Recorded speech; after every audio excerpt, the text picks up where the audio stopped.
What's up guys, Rodrips here, back with another Saturday upload. You read the title, you read the thumbnail, you know what this video is about. We got the Sean Wotherspoom Air Max 97/1s. Now let's get into that intro montage.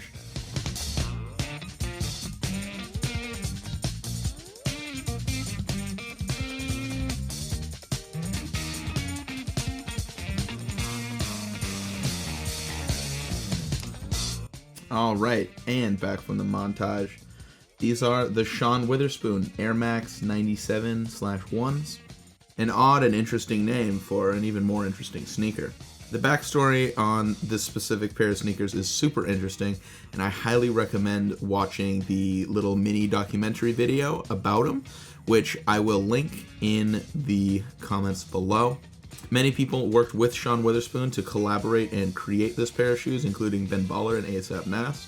And this pair of Air Max 97s that Sean Wotherspoom and the other collaborators created was released back on Air Max Day in 2018. Sean Wotherspoom won the contest with a popular vote on his design here, and they were created. But let's get into the details on my specific pair of the Sean Wotherspoom Air Maxes. Starting by looking at the sole, we can see it has this waffly shape up underneath the forefoot, up by the toe, and then it smooths out on the back. It is made up of these wonderful pastel colors to match the upper, and it is a normal Air Max 1 sole. Because like I said at the beginning of the video, this is an Air Max 1/97. It's a combination of the two, with having the sole of the Air Max 1 and the upper of the Air Max 97. Moving along to the side of the sole, it has the regular Air Max 1 air bubble right here, which is in a nice red. Really stands out with the rest of the sole being in this cream off-white kind of color. And it really is that simple. It's a regular old Air Max sole. The nice pastel colors on the bottom, giving it a highlight, but that's on the bottom of the shoe. You don't see it. Moving up to the upper of this shoe, it is the Air Max 97 upper, made entirely out of corduroy. That's right, you heard me. Corduroy makes up this upper in various different pastel colors, as you can clearly see. Now, the interesting material choice is an homage to what Sean Wotherspoom does with his company Round 2, which a thrift store. Obviously, you reuse and resell vintage goods, and this corduroy material is an homage to that. And because of that corduroy material, as you can see very clearly on mine, over time it'll wear away and rip and tear, and the edges will fray, and that's one of the best parts about this sneakers, the corduroy aging like a fine wine. Now, you might not like how it creases. I certainly don't. The wrinkles and creases kind of ruin this shoe a little bit for me, but the edges of the corduroy panels fraying is really like a chef's kiss touch on these. And it's all because of the material he chose. While we're talking about the upper, let's get nice and up close on them. The corduroy panels are all these pastel colors. Starting on the side panel, the lowest panel here is this brown corduroy, which you can only see on the side of the shoe, which has a nice embroidered gold Nike swoosh on it. Really love the touch of the mini swoosh on the side. The second corduroy panel is a dark forest green with a little mini aqua blue swoosh on the toe of the shoe. Next panel after that is a nice deep purple, followed by that same aqua blue that the mini swoosh was, and then after that is a washed out kind of rosy pink. Next up after that is a gray panel, and then following that is multiple layers of kind of washed out canary yellow color. And the yellow covers not only the last panel of the upper of the shoe, but also the tongue, and as we can see, the laces. It's all exactly the same color. One little differentiating piece on here is the back tab that goes over all of the panels. This is a nice light gray, much different than the regular corduroy panel that's on the side. And embroidered into it, if you hold it sideways, you can see that it reads VA to LA. Going back to the front of the shoe, we can look at the tongue and the laces. The top of the tongue is made out of the same corduroy as the rest of the yellow panels and really the rest of the upper of the shoe, and keeps the exact same color. The laces that I currently have in it are the same yellow, and they have these nice metal aglets on them, on the tips of the laces, and one of them is gold and one of them is silver.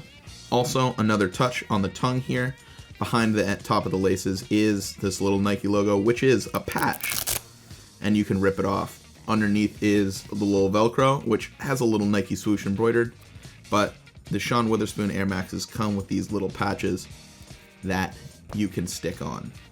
The patches that come with the shoe, on the left shoe here, I have the little swoosh patch, which matches what's underneath, and then there's also a patch of the Great Wave, which I have on the right shoe. I just keep the different ones. I keep them different just to keep it interesting. Now moving to the interior of the shoe, the inside of the tongue and around the ankle collar is this nice velour soft fabric. It's very nice to the touch, but over time it does lose its luster. As you can see around the top of the ankle and the tongue, mine is fading and losing its sheen very much. That happens just as you wear the shoe. Also on the inside of the tongue is the tag right here, and you can see mine is a size 10.5. And as you can see in my pair, I have replaced the insole with a black boost foam insole, which I put in all of my sneakers, but the ones that it came with are the same kind of velour fabric that is on the inside of the sneaker, but this is in a baby blue, and it has a little patch at the bottom of the Have a Nike Day little character with the swoosh smiley face. As we can see here, both insoles are exactly the same. And this pair also came with purple, white, and blue replacement laces, but the shoes look so good with the same yellow laces already in them, I don't know why you would change them. And the box here, as we can see, is like a normal Nike box, but obviously the Nike logo and text and whatnot is replaced with a nice photograph of the Sean Wotherspoom Air Max Upper with all of its corduroy texture.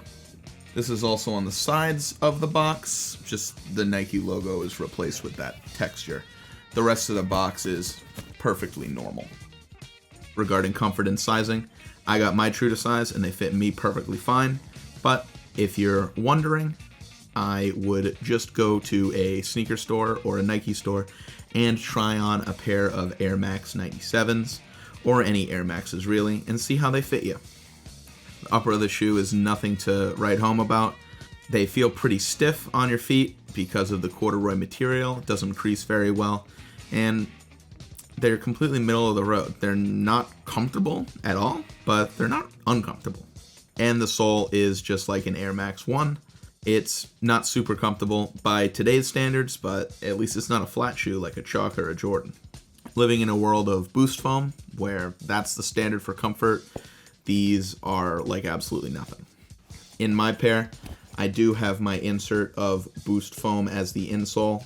These are 1 centimeter thick, just because if I put the 1.5 in there, my heel will slip out while I'm walking around throughout the day. I wish I could put more, because like I said, they're not super comfortable, but it's manageable. So guys, that's this video reviewing the Sean Wotherspoom Air Max 97s. It's an absolutely beautiful pair. There's a reason why pretty much everybody unanimously loves this sneaker and why it's so sought after. Hope you enjoyed the video. I hope it was informative. Please leave me a comment with any thoughts and opinions you have, and I'll see you guys next Saturday. Adios.